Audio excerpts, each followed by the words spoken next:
So Ben, I am one of the many legions of people that have tried to putt like you.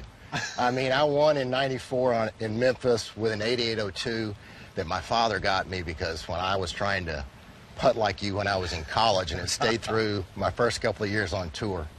And, you know, so many people have tried to copy and mimic you and become better putters.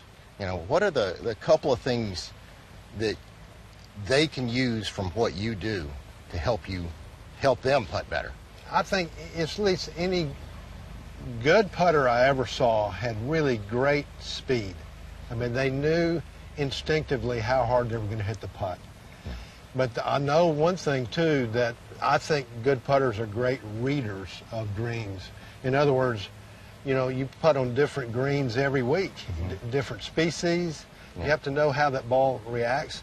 Some greens are fast, some greens are slower, but you have to adapt every week that you play tournament golf. That's right.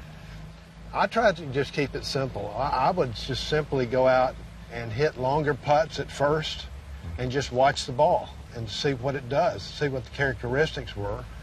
And I know one thing, too, that I wouldn't try to change so much of my stroke. A lot of people changing their strokes gets them in trouble.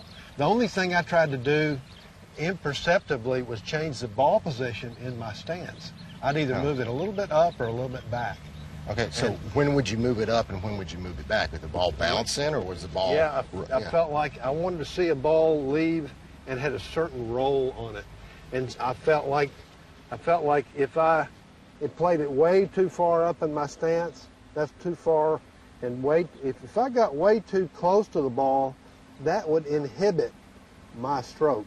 My stroke is a little bit freer than others, but I'd want to get that ball positioned in my stance that it felt comfortable. In other words, I really think when you putt really well, you've got a blank mind. You don't think about what you're trying to do. You're just watching the ball. And you don't, it's not technical at all. I'll bet the weeks that you won, you weren't thinking about your stroke or the way you got into the ball. You were just being very alive and real about what you saw. In other words, optics has such a great thing to do with it. Yeah, and you and I have talked about this before. Both our mothers were artists. My mother was a painter, your mother played the piano, and I've always felt like that's one of the advantages I've always had, because I can look at a putt and I see a line where it's got to go here, and if it's got to go here, then it's got to be at this speed. You know, I like to look at arcs too. I like to see a ball break. Yeah. To me, the hardest things were the straight putts. I mean, you know, because you felt like you're more precise than when you got over the ball. But if you see it bending, then it gives you a little more freedom that way. But once again, that's reading. That's reading. The green. So is there anything that you can think of, you know, for the average golfer? I mean, you and I instinctively see a lot of break, and we see things like artistic, you know, to help the average golfer see where the ball is going to go and where they need to start it. Things don't change. To hit this ball in the middle of the face is what you want. That ball travels the furthest. Right.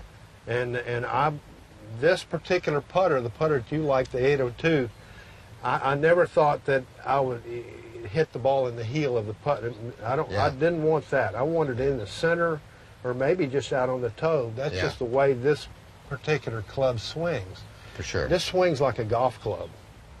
It has a little bit of offset, which I liked, but the weight, people like in different weights. People like a heavy putter, some people like a light putter. I always thought you wanted enough to where you felt like the ball was going to, this putter was going to do most of the work. And it was going to roll it out the distance you wanted. Yes. All right, so now we're going to go straight to, this is for me.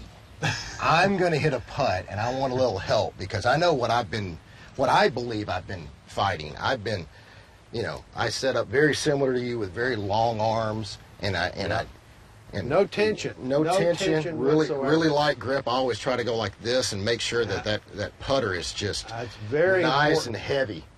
And then I have a tendency to kind of pull out like this sometimes. I like doing an inside arc stroke where I just go this way.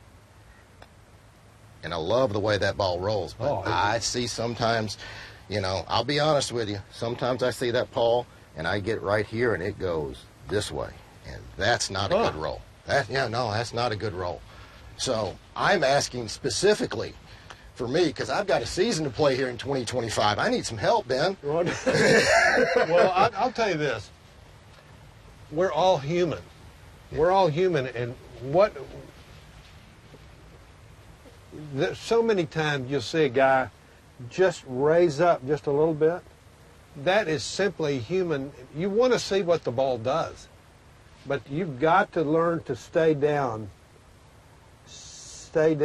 with it long enough to where you're not lifting up. It's just like a golf shot. You know, if you miss a golf shot, if you stay down through the ball and not look up, 9 times out of 10, if you look up and want to see where the ball goes, it goes to the right. Opens the face. You've got to train yourself to stay down. Same in putting. Stay right down and don't come up.